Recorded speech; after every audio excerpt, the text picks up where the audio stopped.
ഈശോയുടെ തിരുഹൃദയ വണക്കമാസം 22-ാം തീയതി. ജപം.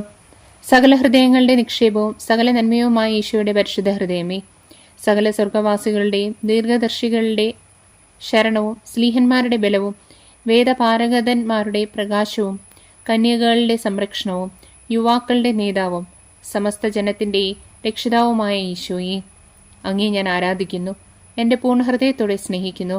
പരിശുദ്ധ കുർബാനയിൽ സത്യമായി എഴുന്നള്ളിയിരിക്കുന്ന അങ്ങേ തിരുസന്നതിയിൽ അടുക്കുമ്പോഴും അങ്ങേ പ്രതിമയെ കാണുമ്പോഴും അങ്ങേ സർവശക്തിയെയും മഹിമയെയും ഓർത്ത് ഞാൻ സാഷ്ടാംഗം പ്രമാണം ചെയ്യുന്നു. സകല സൽഗുണങ്ങളും ദൈവത്തിന്റെ അനന്ത നന്മയും നിറഞ്ഞിരിക്കുന്ന അങ്ങേ ദിവ്യഹൃദയത്തെ ആരാധിക്കാതിരിക്കുന്നത് ഏറ്റവും നന്ദിഹീനതയായിരിക്കുന്നു. ആരാധനയ്ക്ക് പാത്രമായ ഈശോയുടെ ദിവ്യഹൃദയമേ, അങ്ങന്റെ ഹൃദയത്തിന്റെ ആഗ്രഹങ്ങളെയും ആവശ്യങ്ങളെയും വ്യക്തമായി അറിയുന്നുവെന്ന് ഞാൻ വിശ്വസിക്കുന്നു. എന്നെ മുഴുവനായും അങ്ങ് തന്നെ നിയന്ത്രിക്കുകയും ഭരിക്കുകയും ചെയ്യണമേ. കർത്താവേ, സകല ജനങ്ങളും അങ്ങേ അറിയാനും സ്നേഹിപ്പാനും ആരാധിപ്പാനും ഇടവരുത്തണമേ. സുഹൃത്ത് ജപം. ഈശോയുടെ മാധുര്യമേറുന്ന ദിവ്യഹൃദയമേ, എന്റെ മേൽ കരുണയായിരിക്കണമേ.